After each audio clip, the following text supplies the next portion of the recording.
Mais ce qui m'intéresse, moi, pourquoi, au fait, le peuple genevois n'a pas eu tout de suite le coût réel du CEVA?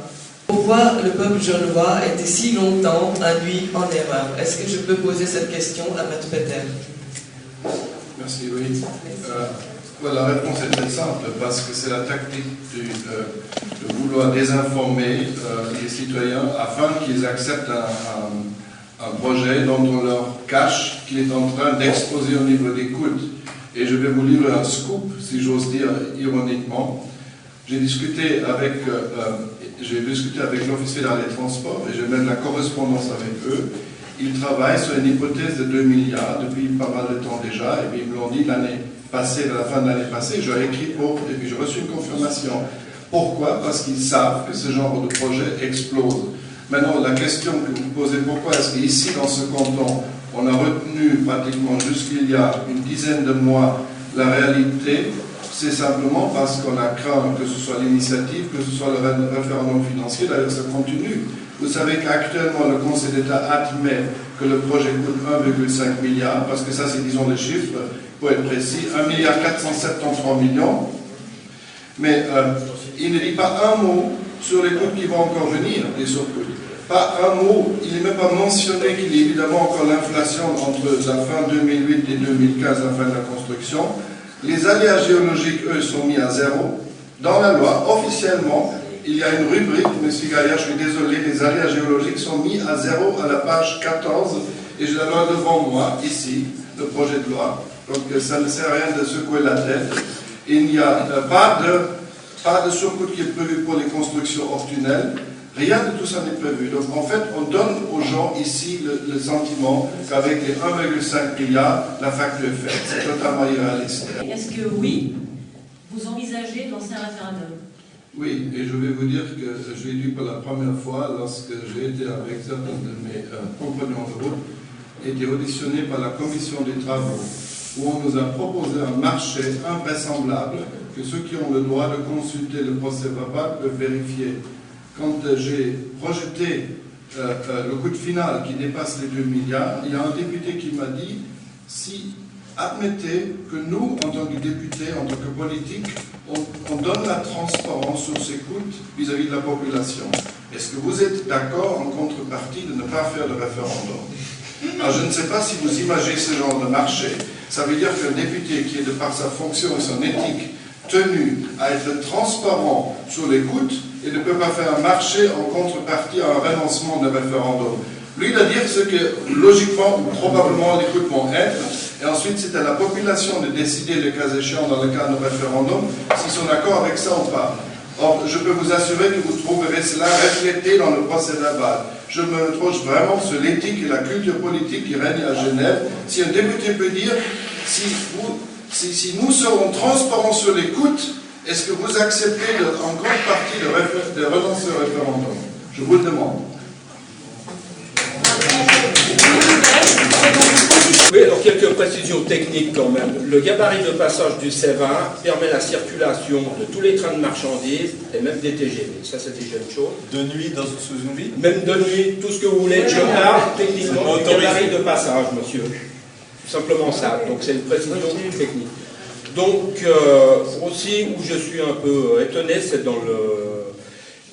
que peut-être le projet n'est pas très bien compris. Donc, il vise un réseau de lignes. Donc, on prend un exemple. Quelqu'un qui habite à Bonneville et qui va travailler à Versoix, ça veut dire qu'il n'aura pas besoin de changer de train. Donc, il fait le voyage directement dans le même train et il laisse sa voiture à une place de stationnement à Bonneville et non pas à la gare d'Annemasse, comme on nous le dit toujours, où il devrait traverser l'agglomération.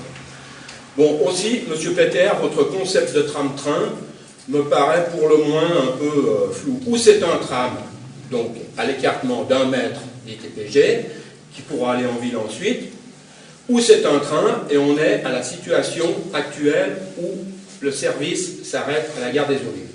Alors maintenant, j'aimerais aussi que vous me disiez quel sera le coût le plus précis possible de votre projet, et sur quoi vous basez, quelle étude et quand elle a été actualisée, et le coût tenant compte des améliorations effectuées sur la ligne du Pied du Salève et de ce fameux projet entre Annemasse et la gare des Olives.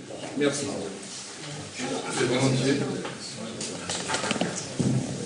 Alors, je commencerai peut-être par le premier point que vous avez soulevé. Je ne pense pas qu'on puisse discuter que le SEVA prévoit dans ses gabarits le transport de marchandises. C'est prévu. C'est pas à discuter, c'est prévu, c'est comme ça, c'est technique.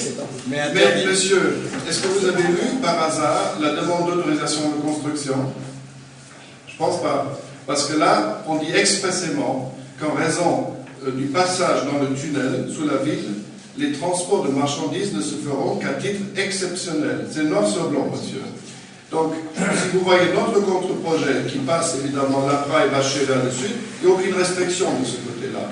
Et vous savez que moi je me félicite. Si vous nous dites officiellement qu'on va maintenant se départir dans une autorisation de construction qui est actuellement sous examen du tribunal administratif fédéral en raison des recours, demain je demanderai à mon conseil d'écrire pour dire qu'il y a des gens qui ont apparemment une certaine influence sur ce genre de projet, prévoit déjà la violation d'un engagement qui est inscrit dans la demande de construction, à savoir que les trains de marchandises ne peuvent passer qu'exceptionnellement. Je ne suis pas sur le plan politique, je discute sur ce qui est demandé par la demande d'autorisation. Apparemment, vous ne la connaissez pas, monsieur. La deuxième question, c'est de savoir si quelqu'un de Bonneville va quelque part dans le canton de Genève. Vous savez très bien que notre passage par Varbonnet lui permet d'entrer dans le canton de la même manière. Maintenant, l'écoute. Alors, si vous voulez, les coûts sont très précis. Nous nous sommes basés sur un projet de la société Adelac en ce qui concerne la gare et en ce qui concerne le parking d'évitement. Donc 200 millions pour 400 millions, pardon, 250 millions plus indexation pour Barbonnet, 60 millions pour la gare Relais. En ce qui concerne le projet Bâché-Barbonnet, nous avons repris le chiffrage de l'ancien Conseil d'État et nous l'avons indexé avec les mêmes indices qui sont utilisés pour la construction du SEVA. Pour le trajet Eaux-Vives-Annemasse, nous avons pris les mêmes évaluations que la base SEVA qui était de 148 millions, base 2000. Il n'y a aucune raison qu'un tram rapide en site propre coûte plus cher qu'un train dans le même site propre en tranchée couverte. Nous avons pour le tronçon actuel qui est dans le budget pour mémoire 40 millions, nous avons repris 40 millions.